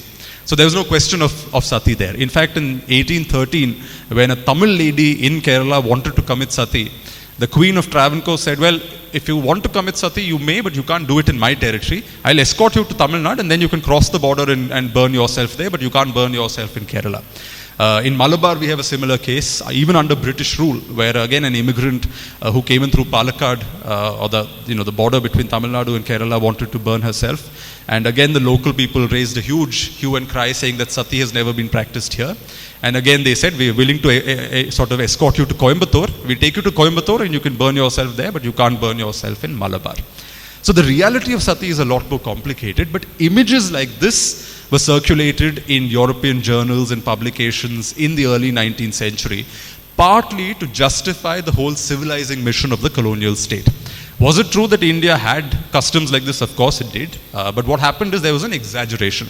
And an impression was created that sati was an everyday occurrence, whereas sati was actually relatively rare, and it was limited to certain pockets and certain provinces like Bengal. In Bengal, there was a high occurrence of sati, but in other parts of India, the occurrence of sati was relatively low. Now, we've looked at several paintings, but this is a set of images from the town where I was born, because a lot of this kind of visual history is all around us. You really don't need to look at museums and go into archives. Sometimes if you look closely at just the spaces around us, you'll find small details. Now, this is actually a huge brass lamp outside the Krishna temple in Mavelikara. And it's amazing to see that at the base of it, you have East India Company soldiers who've been fixed into the brass lamps. But there's a small detail here that takes me back to the earliest slide I showed about shoes. If you look closely, the soldiers are wearing East India Company uniform, but they don't have shoes, because they are inside a temple on a lamp, and therefore they can't be depicted wearing shoes. So when you're looking for history and imagery, it's again not all that far from us. If you go into the Madurai Meenakshi temple, you'll see, I remember seeing on my visit 9 years ago, there's a pillar or a set of pillars where Arjuna is becoming Arjuni. And you see in the first image, it's a male form. By the third pillar, it's actually the body of a female, but the face is of a man with a beard. And I think the face also has Southeast Asian features. So it's a very interesting thing in Madurai temple in your own city. And this is just a small little lamp from from the town where I was born. And a lot of this kind of visual history exists in similar spaces, if only you'd look for it. But when we look for things, you also have to realize that we bring our own gaze to a lot of these historical artifacts. These two images represent something that exists in most Indian textbooks. It's the Harappan dancing girl and the priest king. Now what's very interesting is that when these two figurines were discovered 100 years ago in the excavations of Harappa, Mohenjo-daro and those places in northwest India, the first thing, whenever the men who discovered these looked at the figure of the girl and instinctively from her pose assumed that, oh, this must be a dancing girl. But actually there's nothing to say that this is a dancing girl. It could be a goddess, it could be a fertility goddess, it could be anything. But because they have their own gaze, they come out of a Victorian era, etc. A woman with her hand on her hip like that is not considered good form for a woman, and therefore there is a gaze they are bringing to the image, to the figurine, and they go and name it dancing girl. So today's scholars are very careful. We don't actively call it the dancing girl because we realize we are sort of projecting our own politics onto an image from the past, because the frank truth is we have no idea who this woman was, what she represented, any of that. So sometimes in the act of even naming historical artifacts, we project value systems onto them, we project our politics onto them, and we end up, subsequent generations end up looking at it through that gaze as opposed to looking at it objectively. The same men, when they looked at the male figure, they didn't call him a dancing man, they called him the priest king, because somehow again it was the male gaze. The male gaze saw a woman and they decided it has to be dancing girl. They saw the man and they said priest king, looks like a very impressive figure. Again, sometimes when we look at images, it tells, and how we name images, it tells you more about us and our social mores and our society than about the image itself. Speaking of which, these are two images from South India. Now, at a glance, if I would ask you to point out which one is the Muslim princess and which one is the Hindu goddess, you would probably say that the image on the right is the Hindu goddess and the image on the left is the Muslim princess, but actually it's in the reverse. The image on the left in the Islamic style is the goddess Saraswati. There was a Sunni sultan in Bijapur in Karnataka called Ibrahim Adil Shah II in the early 17th century. And although he was a Sunni Muslim, he also called himself son of Saraswati and Ganapati. He was a big bhakta of Saraswati and Ganapati, particularly the goddess Saraswati. He even renamed his capital Vidyapur after Saraswati. He liked to play the veena, etc. But as a Muslim king occupying space in a Persianate sort of court culture, when he asked his court painter to depict Saraswati, the court painter did it in a Persianate style. That is why Saraswati looks like in no other Saraswati you've seen. She's dressed in Islamic clothes, but if you look closely, she's got the conch, she's got the veena, she's got the book, she's got all the emblems of Saraswati. Now you look at the painting on the right, it looks like a typical Tanjavur painting, but that's actually a Muslim woman, because that picture comes from inside a Hindu temple. If you've been to Srirangam, you'll find that not very far from the shrine, there is a shrine to Vishnu's Muslim wife, Tulukanachiyar.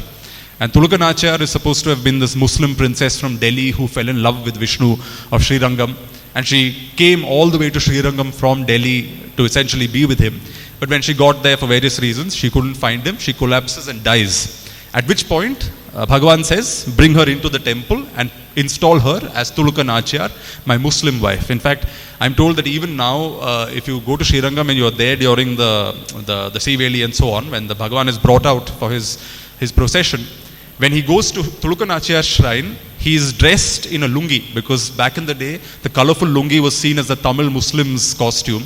And the prasadam that is offered is North Indian chapati and things like that, because she's a North Indian princess. But when this North Indian Muslim woman was envisioned by people and artists in the temple, they gave her a Tanjavur painting style Hindu appearance. So again, what we see in images sometimes can be our own projections, but the stories the images themselves tell can confuse us and sometimes challenge a lot of these notions we have. These, again, as a Malayali, I have to keep bringing this back to Kerala. You'll see something very interesting in these two paintings, which is these are two elite women from Kerala society in the late 19th century. And they're holding a cloth against their breasts. Now, this is absolutely fascinating, right? In fact, there are these self-appointed protectors of tradition and Hindu values and Indian values, etc., all around this country. But if they actually went into some of our traditions, they'd be a bit shocked by the way tradition operated back in the day. Because the truth is, in Kerala, as late as 50 years ago, it was quite normal for women to walk around topless. You would not wear blouses, etc. People had a munda around their waist, and men and women, just as men even today walk around topless, women also used to walk around topless. It wasn't considered a big deal. In fact, I often tell the story of my own great-grandmother. She was in her 40s the first time she wore a blouse called the rauka. And her second daughter was getting married, and the mother-in-law from the other side, she brought her this blouse as a gift. And my great-grandmother wore the blouse for the first time in her mid-40s. She admired herself in front of the mirror. And then someone said, now why don't you come out and let everyone see you in your blouse? And she said, no, how can I go in front of my father and brother wearing a blouse? What will they think of me?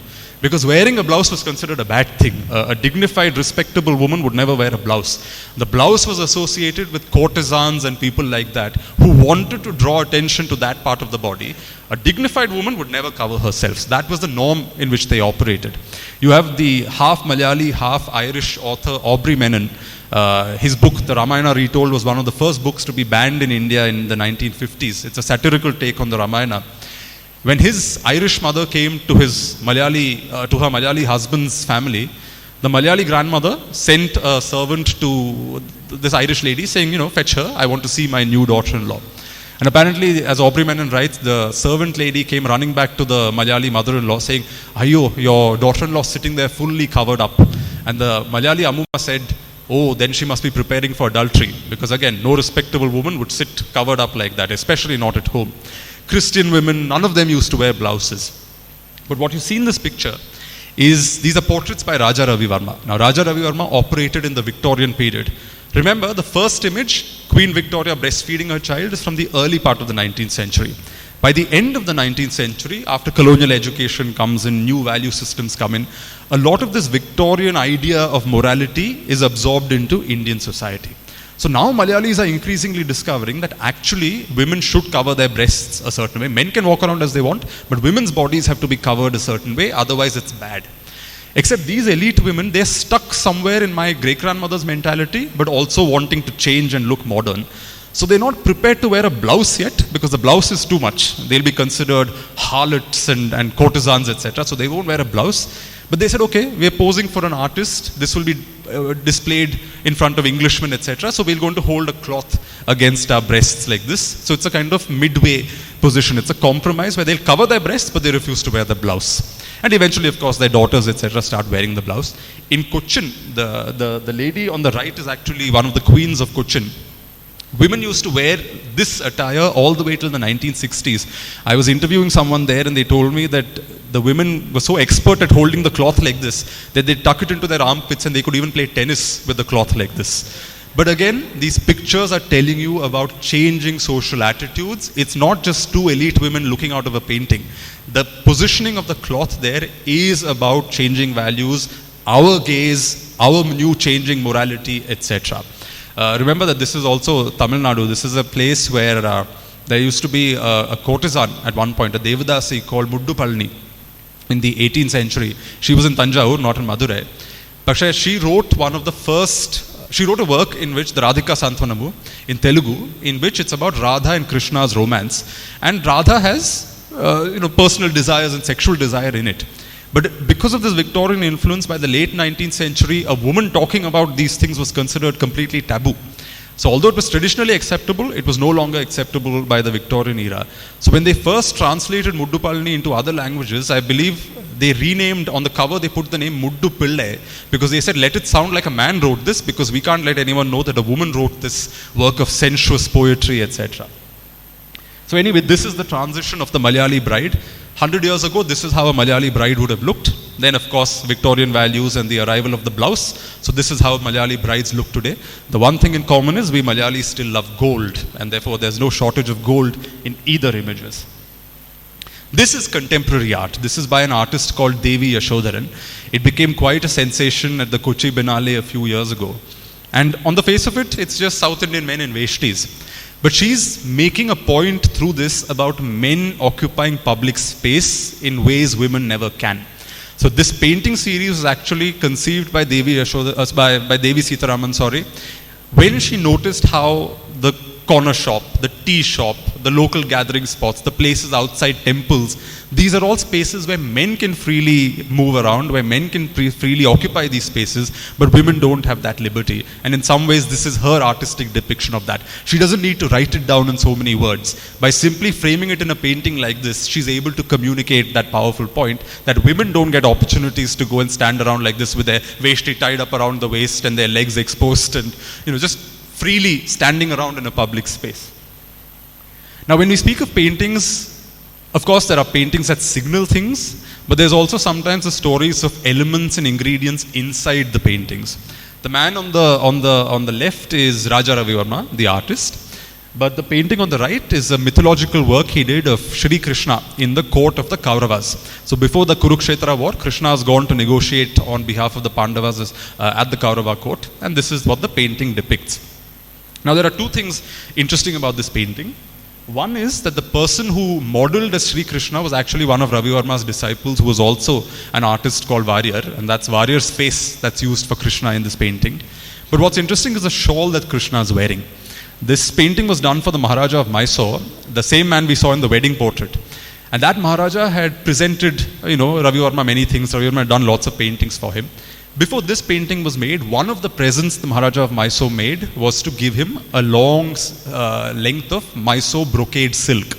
And when Ravi Varma painted this painting of Krishna, he took that same silk and used it as a shawl for Krishna, essentially signaling to his patron that the gift you've given me is worthy of the gods. The gift you've given me is so great, you've been so generous to me, that I'm going to put the shawl that you gave me around the shoulders of Krishna himself. It's a way the artist is honoring his patron, and the Mysore Maharaja was sufficiently pleased. But after this painting was made, Ravi Varma went to Trivandrum, where his granddaughter, Setu Lakshmi Bai, was getting married. Now, his patron has been flattered, Ravi Varma is happy, the Mysore Maharaja is happy, but Ravi Varma is sitting with all of this silk, and he doesn't know what to do with it. Now, his granddaughter was getting married. He says, okay, let me give it to my granddaughter.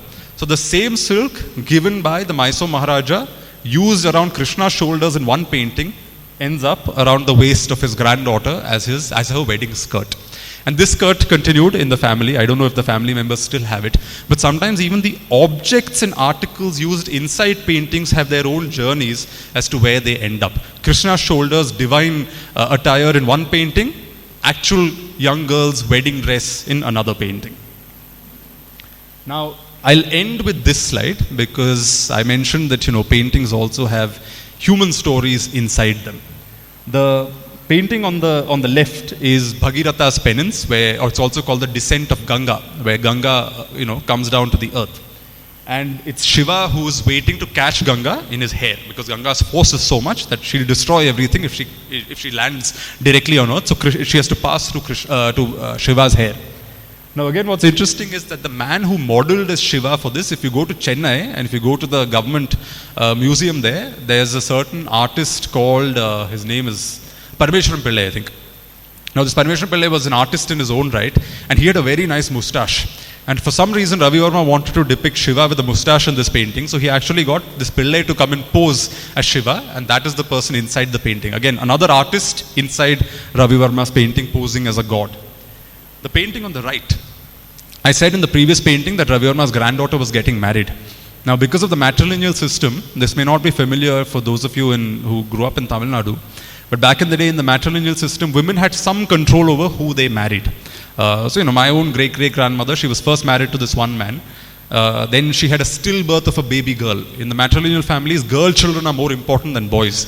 There's a saying that when girl children were born in our family, drummers would go out to announce to the whole village. If boys were born, nobody cared.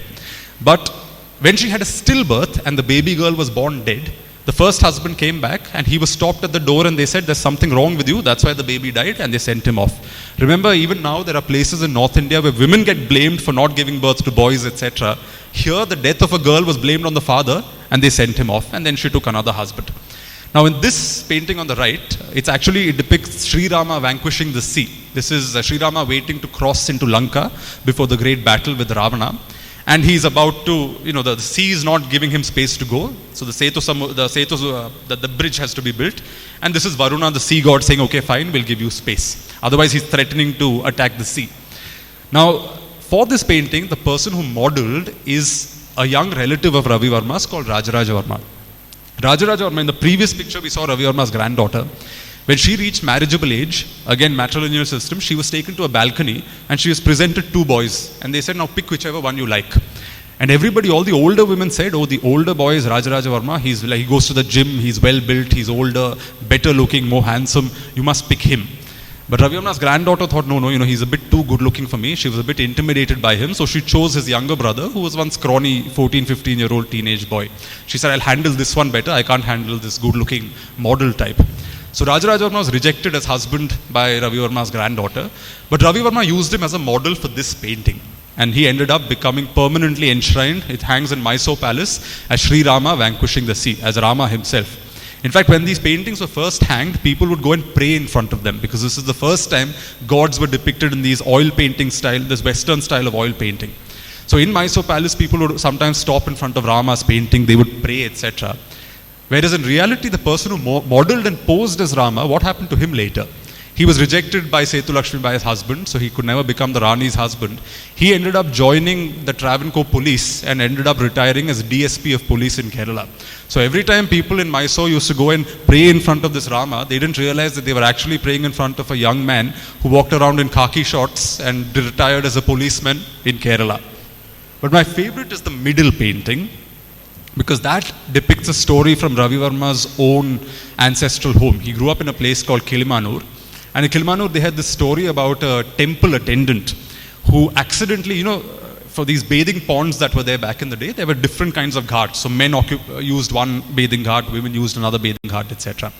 Now this lady accidentally wandered into the men's bathing ghat. She came inside, and then she realized that she was in the wrong place, and she sort of, startled. She was a little startled, and she found herself in an awkward position. And Ravi Varma wanted to paint that scene. Now, of course, this may have happened in Kilimanur, but when he was painting it, he was in Hyderabad. And you know from his brother's diaries that they were struggling to find a model to actually come and stand in for this. So every time people look at this painting, they say, oh, temple attendant who accidentally wandered into the wrong bathing space, etc. But the woman who modeled for this, they had to actually go out into the red light area in Hyderabad to find a prostitute, I should say sex worker today, but prostitute in language then. And his brother even complains that if you call these prostitutes for nefarious purposes, they come easily, but if you ask them to come as models, they refuse to come. Finally, a young Muslim girl agreed to come back to their studio, and it's actually a Muslim girl who poses as a Hindu temple attendant in this very sweet little painting of a woman who strayed into the wrong bathing ghat. So again, and this is the last slide, but the point is that even the people inside some of these artworks, every element, every bit of fabric, everything has some kind of history attached to it. And most importantly, when you look at pictures, don't just take it at face value. It is always a projection of something larger. When you and I also post something on Instagram, of which your social media team used some in that video, we are also projecting a certain idealized picture of ourselves. That's not how we are on a daily basis. You're not posting pictures of you sitting in your pajamas. You're posting pictures from the right angle, where you look best, in the right light, wearing clothes that you like, because it is a form of self-projection. And the historical archive is full of images like this, where the images themselves can tell you a story, and the story can sometimes be comical, it can sometimes be interesting, it can sometimes be tragic, and sometimes it can also be a little bizarre, like Queen Victoria breastfeeding an infant, a painting that would probably have given her a bit of a heart attack if she ever encountered it in person. On that note, thank you very much for listening, and thank you for being such a patient audience. I hope I didn't talk for too long. And thank you again to SCILET and the college for hosting me. This has been a wonderful morning, and I hope some of you at least found something interesting in all of these images and what I had to say. Thank you.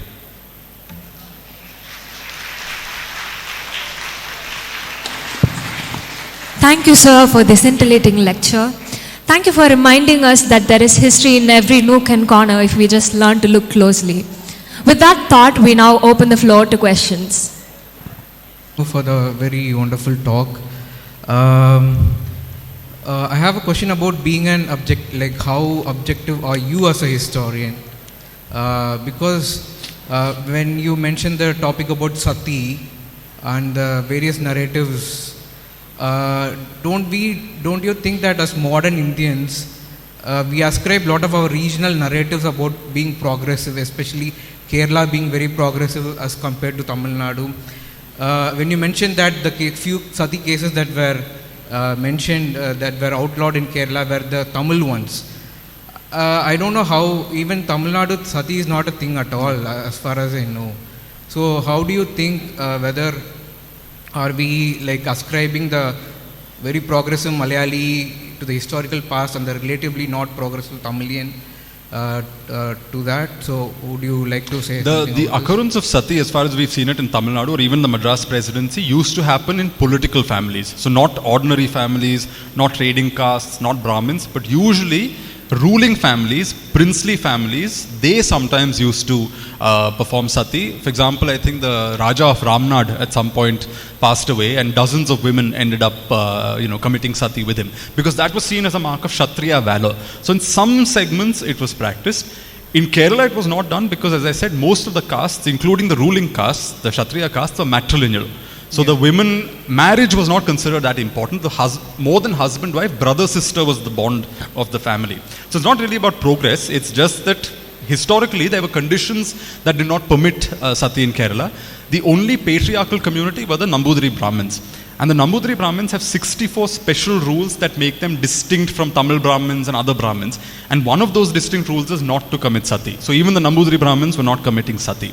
In Tamil Nadu and Madras Presidency also, as I said, frequency was very, very low. In some years it was single digits. In the entire year, maybe 1 or 2 women would have committed sati, whereas in Bengal it was hundreds of women committing sati. So these are all, it depends very much on area, but it's not really about who is more progressive or not. It's just a question of historical circumstances creating conditions where certain values were kosher in some parts of the country. In other parts of the country it was not kosher. Okay. So much for Kerala being progressive where sati is concerned. On caste, Kerala was terrible. It was worse than Tamil Nadu. We had not just untouchability, we had something called unapproachability. There was even unseeability. There were some castes you were not even supposed to see. Otherwise you would have to go take a bath. So again, this whole business of who's progressive to what degree, if you change the subject, the degrees keep varying. So it's not really a competition or about the present. I'm more informed by like Twitter debates and Twitter like brawls and things like that. Yeah, Twitter is the last place you should look for history. Social media. And one more question. The recent finding of this Tamil Brahmi inscription in the Valley of Kings sparked a lot of debate as to whether we should call him a Malayali or... Who? Sorry, I didn't hear. The recent Tamil Brahmi inscription found in, the graffiti found in Valley of Kings. Oh yeah, Egypt. Yeah, like people are debating whether we should call him a Malayali because it's a Western Coast sailor king or some Chigai Kotran who went there. So how do you, as a historian, especially a popular historian from Kerala, there is I find, like unlike in Tamil Nadu where people are embracing Malayalis as belonging to the common historical descendants or inheritors of the Sangam culture, I find in Kerala a very divorced view that we have nothing to do with Tamils. That's true, because I think the period you're speaking about, Kerala was also part of what is called Tamilagam. It is basically a shared cultural ecosystem. The division or distinction largely happens over the last 1,000 years. And people always relate more to more recent events. So I think language also plays a big role. As Malayalam emerges as its own language, as Malayalam literature starts to form, identity also takes form around this new linguistic shape that emerges, and it cuts away from the older one. Just as the Tamil used in that time is not the Tamil used today. That's also a different evolved or a later evolution of old Tamil, right? Yeah. So they come from a shared root, but they've diverged somewhere along the way. But I think a lot of these debates that you're mentioning are just social media debates. Serious scholars have better ways and better tools to analyze these things. Even if a sailor to Egypt may have left from the shores of Kerala all those thousands of years ago, they were coming from the same broad cultural region that we call Tamilagam of that period. We can't retrospectively project today's boundaries or cultural distinctions into a time when perhaps those distinctions didn't exist. Yeah, that's my point. Thank you.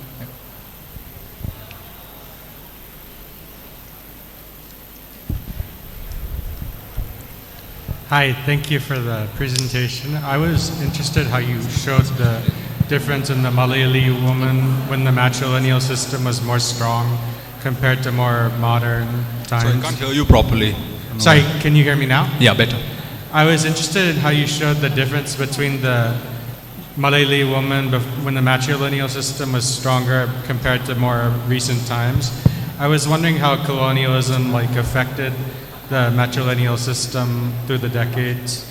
How colonialism affected the matrilineal system? Yes. So the matrilineal system gets outlawed. The matrilineal joint family is abolished by a queen who comes to power as part of the matrilineal system in Travancore. Then in Kochi by the 1930s, and by the 1960s, 70s, it's officially abolished in Kerala. Those joint families break down.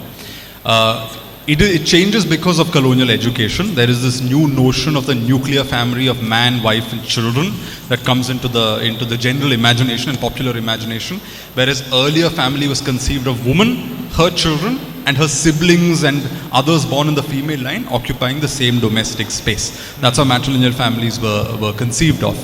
But because of colonial influences, these slowly start getting watered down. You find nuclear families emerging. The father becomes very important. In fact, Ravi Verma has a famous painting called There Comes Papa. And scholars have asked why in the 1890s, when the father was still not a very important element in Malayali families, he opted to name the painting There Comes Papa. Because again, his audience includes Westerners. So he's also catering to that gaze, but he's also internalized that gaze to a certain extent, and that comes across even in the name that he's given to that painting. Ritually though, even now we belong to the matrilineal system continues. So I still, in a ritual sense, belong to my mother's family. Okay. If someone asks me about my family deity, it's my mother's family deity, not my father's family deity. When my father died, I'm not traditionally the right person to light his funeral pyre.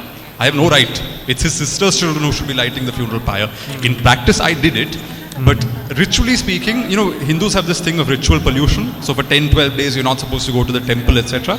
Yeah. But for Malayalis, if your father dies, if you're from a matrilineal community, if your father dies, you can go to the temple the very next instant. Oh, because wow. The taint of his death does not ritually affect you because you don't belong to the same family. So in ritual terms, some of that still continues. I see. So I still belong to my mother's family, but for legal purposes, it's completely gone, and it's a nuclear patriarchal family that continues. And matrilineal, I should also mention, wasn't just a Hindu phenomenon. There are Malabar Muslims as well who, after they converted to Islam, retained the matrilineal format. So what's interesting there is that they have now converted, so as these families have now split into nuclear families, ancestral homes, there are these grand mansions in places like Calicut where they wonder what to do with it. Should it go to the men now or should it go to the women now? What they've done is they've created these Waqf trusts in which women are the heirs to this. So it becomes a Waqf and a trust, and there the matrilineal thing continues, but for all other practical purposes, it's patriarchal. Oh wow, thank you. We request Dr. Manu Pillai to please stay on stage. And now over to Mr. Ebenezer Fenn. Thank you, Manu, for your wonderful lecture. I request the Principal and Secretary, Dr. Paul Jaker, to give a small memento to Manu Pillai. We request the SCILET staff to come onto stage now.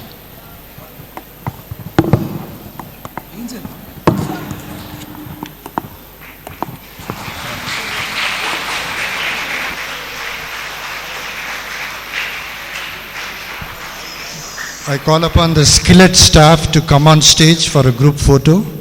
All the SCILET staff members and the student volunteers also. Please come quickly.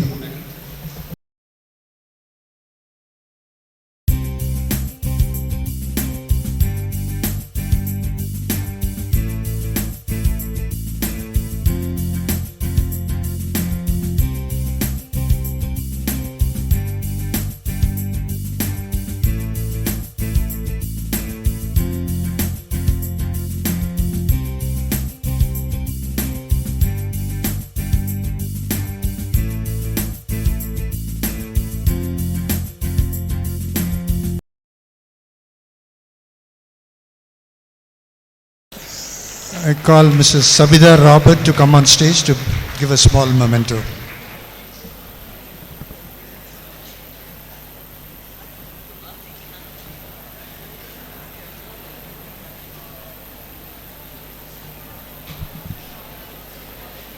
I call upon Mr. Robert Chandrakumar, the son-in-law of Professor Nair, to come on stage.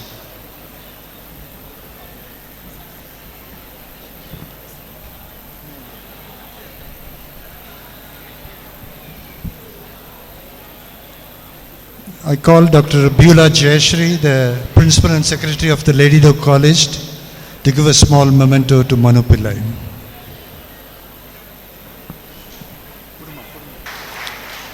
I call upon Dr. Chad Barman to come on stage. We just want to honor you. I call Dr. Betty, the English department from the Lady Doe College, to give a small memento to Dr. Chad Bowman. Next, Dr. Geeta Kanagaraj, the former head of the English department.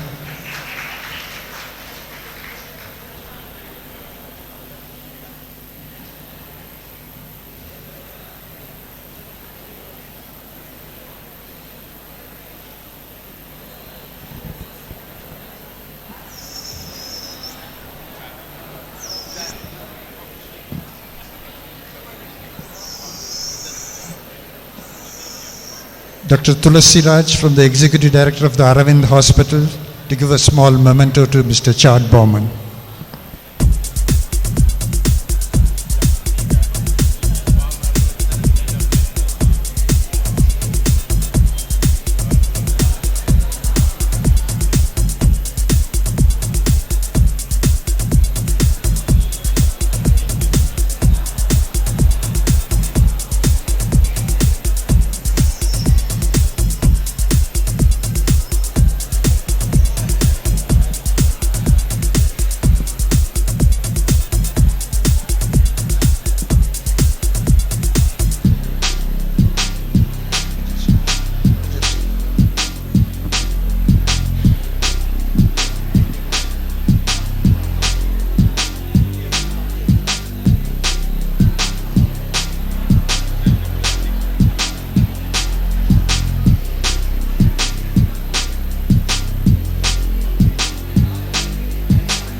Thank you one and all for your presence today. I would like to thank Dr. Paul Jaker, the Principal and Secretary of the American College, for his continuous support in all our activities.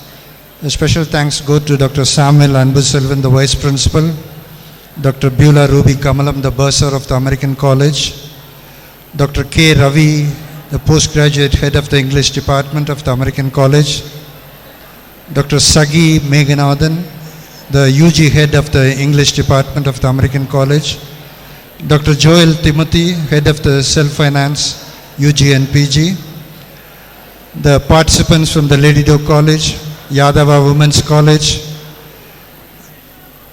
and from the Lakshmi School and Keswick School. Thank you one and all for your presence today. Let us meet again for the next SCILET event in August 2026.